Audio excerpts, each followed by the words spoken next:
think life is all about support. It feels like you get more done when you're supported. It feels like you become a better person as a result of support in general. And that's important. You want to succeed in life, you want to get somewhere, you want to feel better about your stuff. And I think that's where you get it. You get it from support, get it from support from the right people. And you find those people, and those people give you the mental push to keep going, to keep trying, to keep moving forward. And it's awesome.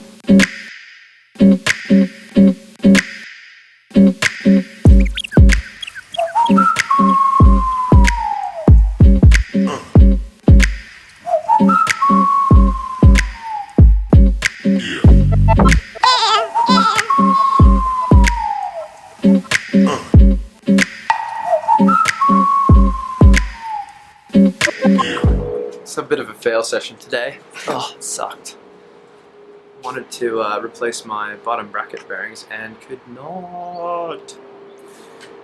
So this is it. It's so confusing. So I have BB30 by size, but by bearing and press fit, it's a whole nother ball game. And it's a press fit thing, so it's a completely different pressing of bearings in the frame. Anyways, I learned my lesson today. Do more research, I guess, before you just assume that BB30 is universal. It's universal for cranks, but not necessarily for frames. Learning. I mean, I guess that's why I was a mountain bike rider growing up, not a road cyclist. Although I don't even know if that even matters, but I failed nonetheless. So I tried to dig my way out of that situation by talking more about my maintenance techniques, which was really not what I wanted to do. Hopefully the footage came out for the creaks. More on that now. So the big thing here is being able to pull off the seals. So what you want to do is basically you've got these seals here, and these seals actually come off. Now you got a 50-50 shot of getting the right side of the seal, but I'll do these in line for now. You just need a small Phillips head a flathead screwdriver. Just sort of get inside of there.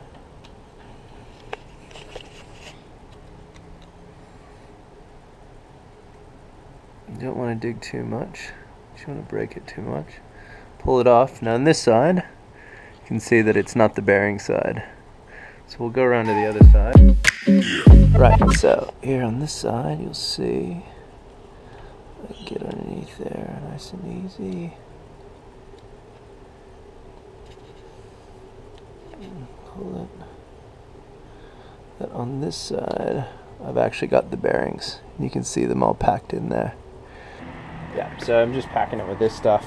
The PPL I or 1. PPL or L. PPL I. PPL1. That's all I use. I mean, I have some other stuff, but this seems to do the trick. It reduces bearing drag, resists water, inhibits corrosion, protects parts in extreme condition. That's what you're after in a steel bearing. Just pack that in and pack them tight, and then once you've packed them through, basically you can eliminate the creaks that are coming through, and you get a bit more life out of them. The whole idea is just to, I guess, initially remove the creak, get these bearings sort of singing again. And once you pack it all in, you just rotate it with your fingers, keep rotating it. You'll see it goes through. Now with the other side, you kind of you can't get through to the bearings, but when you put grease in here, it will push through to the other side, and you can kind of get there. You can push them through and actually get a hold of some grease on the other side. Just turn it. I'm really just trying to get that to spin through. It feels good. I mean, I can still feel some more, but this is the bearing that's. Don't have direct access to the bearings on this side. Just to really kick it up, because I don't even know what my next move is here with my bearings. Especially if I want to get a power meter, and I'm gonna have to pull this out and like do it again. I'm gonna have to get my head wrapped around this completely. And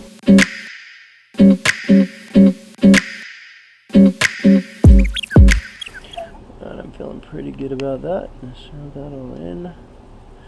Put those covers back on. Yeah, crapsicle.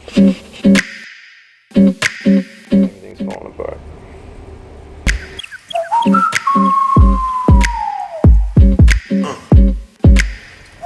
So I just start and push sort of every couple of places.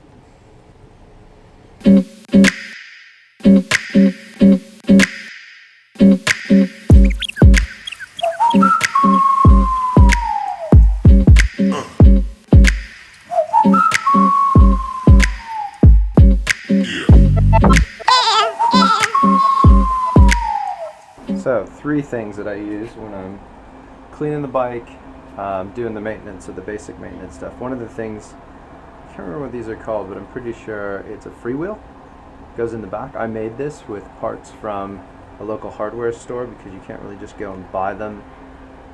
But I subsequently did find that my local bike shop did have them, but they just were closed on the Sunday when I desperately needed one, so I ended up making one. And this just basically allows you not to grind your frame out with the chain when you're trying to clean the chain. So well worth having, at least buying one of these or building one. Building one's fun. Door stopper, some rubber washers. This was some sort of wheelie thing, and some metal washers, a pin. I got this off some DIY guy and I modified it based on what I could get in the hardware store, so worth it, and actually makes the maintenance and the chain cleaning a lot easier. These I got from Costco, and they're just like it's just like a throwaway, more rigorous towel.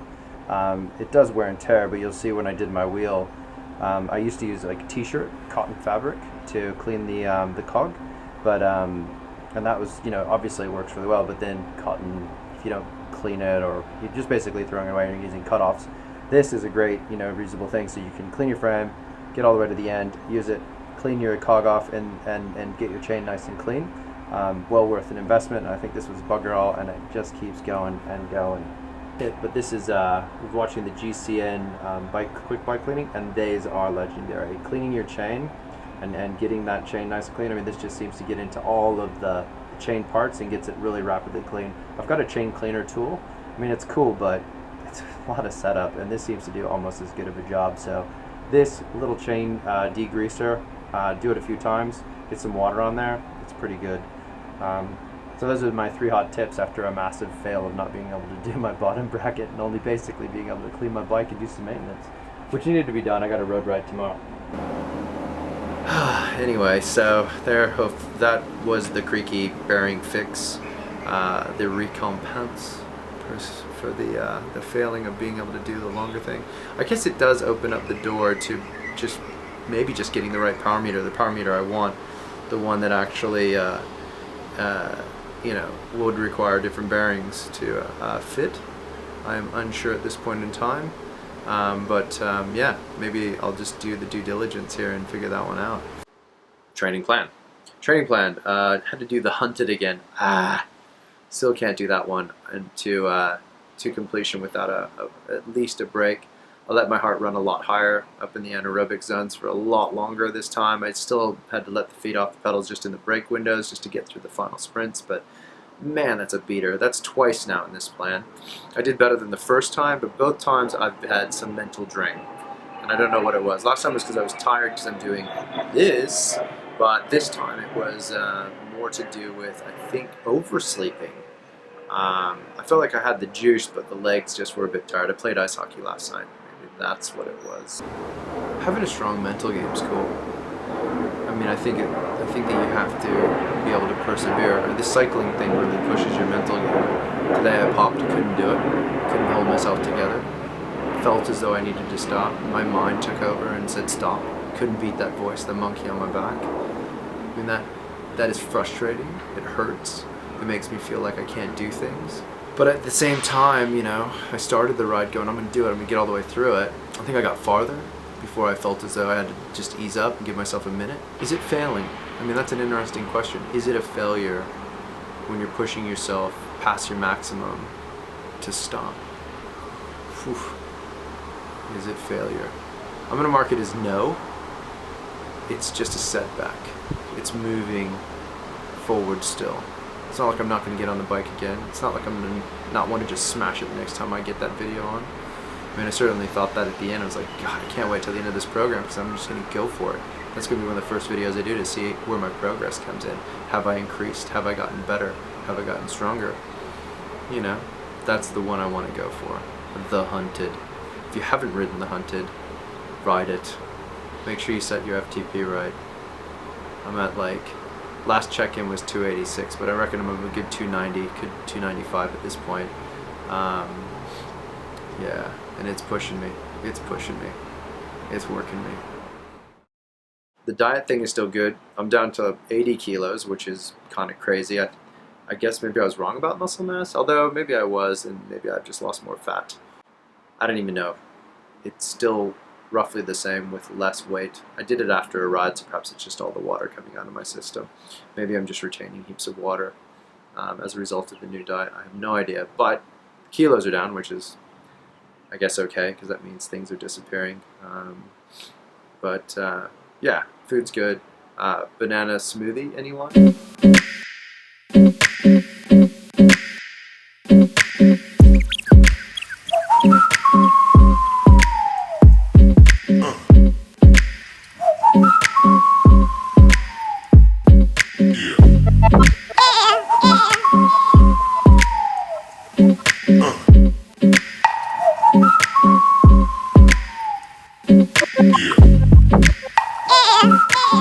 They're good. I'm enjoying them now.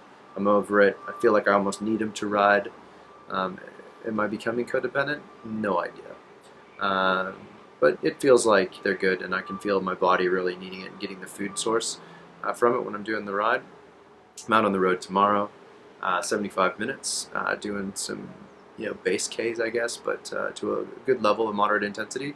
So I might put the GoPro on the front of the old horse or the whip and get some footage. I'm going to have to go somewhere else this time, which makes it more interesting from a challenge to find the right ride and not blow the zones out. But maybe I'll just deviate from the plan a little bit and go for an adventure tomorrow. Who knows? So that's food, that's training plan, that's the fail factor, that's other things. I mean, yeah, that feels like that's all there is.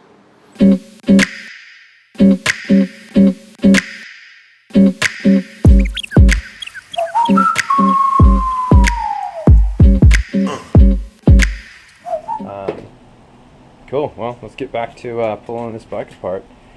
Get the new tricks now. This is going to be fun. Jeepers.